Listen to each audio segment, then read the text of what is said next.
Hi అండి, ఇవాళ ఆలు ఫ్రై చేస్తున్నా. చపాతీలోకి బాగుంటుంది. ఒకసారి చూసేయండి. ఒక 2 టేబుల్ స్పూన్ల ఆయిల్ వేసుకోవాలి. కొంచెం ఎక్కువ పడుతుంది దీంట్లోకి.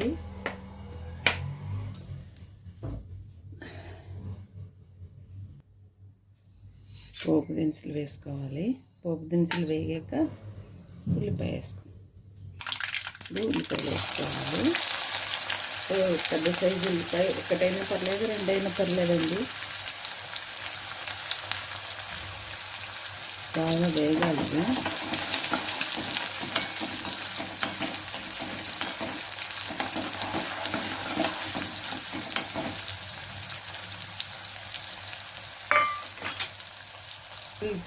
ఆలులు తొక్క తీసి కట్ చేసి పెట్టుకున్నానండి. ఆలులు వేసుకోవాలి.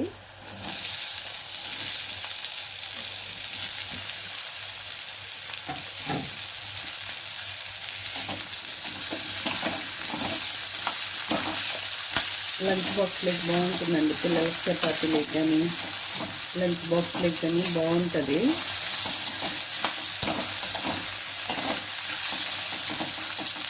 సిమ్లో పెట్టుకొని కాస్త మూత పెట్టుకోవాలి.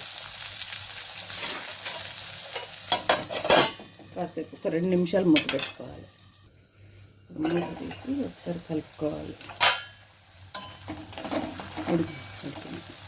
ఇప్పుడు టమాటాలు వేసుకోవాలి. నేనైతే ఒక 2 టమాటాలు తీసుకున్నానండి. చిన్నగా కట్ చేసుకోవాలి.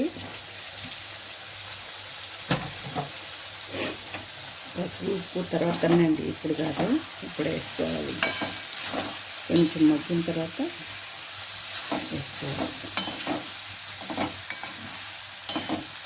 మళ్ళీ ఒకసారి మూత పెట్టుకోవాలి.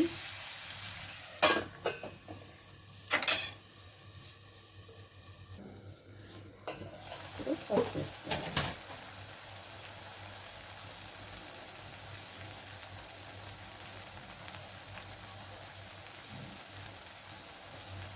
పసుపు వేసుకొని కలుపుకోవాలి. ఇది మా అన్నయ్య రెసిపీ అండి. లాక్డౌన్లో మేము అక్కడ ఉండిపోయాము.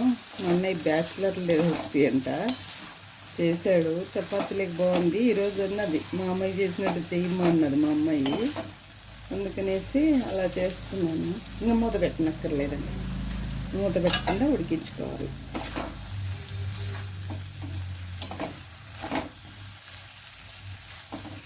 మా అన్నయ్య గుర్తొస్తున్నాడు.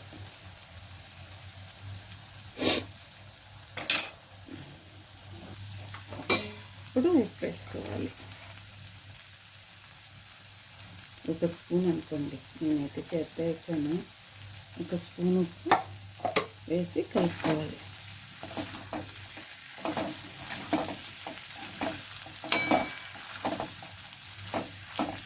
కాసేపు మగ్గనిచ్చిన తర్వాత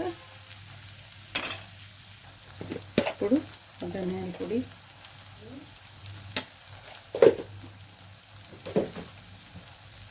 కొంచెం గరం మసాలా,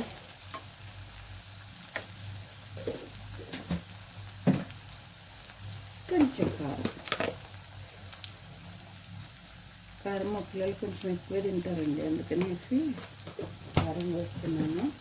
తినేవాళ్ళు తక్కువ వేసుకోవచ్చు. మీకు సరిపడినంత కలిపి ఒక 2 నిమిషాల నుంచి దింపేసుకోవడం. ఇదేనండి బ్యాచిలర్ రెసిపీ. మా అన్నయ్య గుర్తొస్తున్నాడు.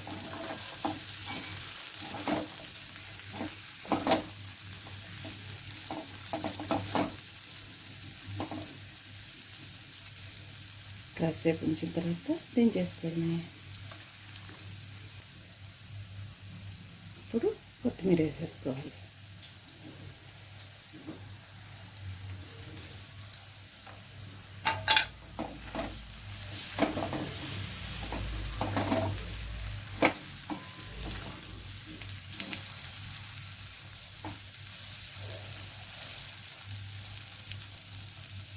అంతేనండి,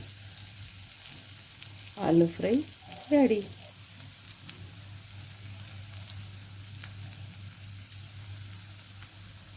స్టవ్ కట్టేసుకోండి. ఈ వీడియో నచ్చితే లైక్ చేయండి, సబ్స్క్రైబ్ చేయండి. ఉంటానండి.